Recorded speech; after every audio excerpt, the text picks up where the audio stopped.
कुरान करीम इतनी बड़ी अल्लाह की नेमत और अल्लाह की तरफ से मिली हुई मुसलमानों को इतनी बड़ी दौलत है कि इसके सामने दुनिया की सारी दौलतें हिज। दुनिया की किसी दौलत का कोई कुछ लेना देना नहीं, सब बेकार है। सबसे अजीम नेमत जो अल्लाह ने इस उम्मत को अता फरमाई वो है अल्लाह ने अपना कलाम और कुरान हमें अता फरमाया। ये मदारिस, ये मकातिब, ये खानका है, ये दावत तबलीग, ये सब किस लिए है? ये सब कुरान की तालीमात को जिंदा करने के लिए। ये सब के सब बरकतें हैं कुरान की। लिहाजा इस बिना पर हमें अपने आपको कुरान से वाबस्ता करने की जरूरत। वकज़ालिका औहयना इलैका रूहम मिन अमरिना मा कुन्त तदरी मल किताब वलल ईमान।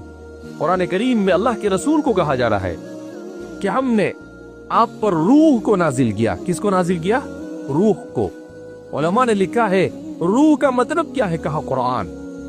कुरान ये इंसान, इमाम इब्नुल क़य्यिम अल-जौज़ी, एक बहुत बड़े बुजुर्ग गुजरे हैं हमारे, वो क्या कहते हैं कि मैंने जब इस रूह को समझने की कोशिश की तो मुझे ये समझ में आया कि जैसे इंसान के बदन के जिंदा रहने के लिए रूह है, मगर सवाल ये पैदा होता है कि ये जो रूह है, इस रूह की रूह क्या है?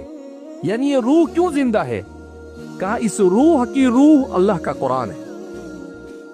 कहा जब कुरान को तुम पढ़ोगे तो अल्लाह रब्बुल इज्जत तुम्हारे ज़मीर को रोशन कर देगा, अल्लाह तुम्हारे दिल को रोशन कर देगा। अल्लाह रब्बुल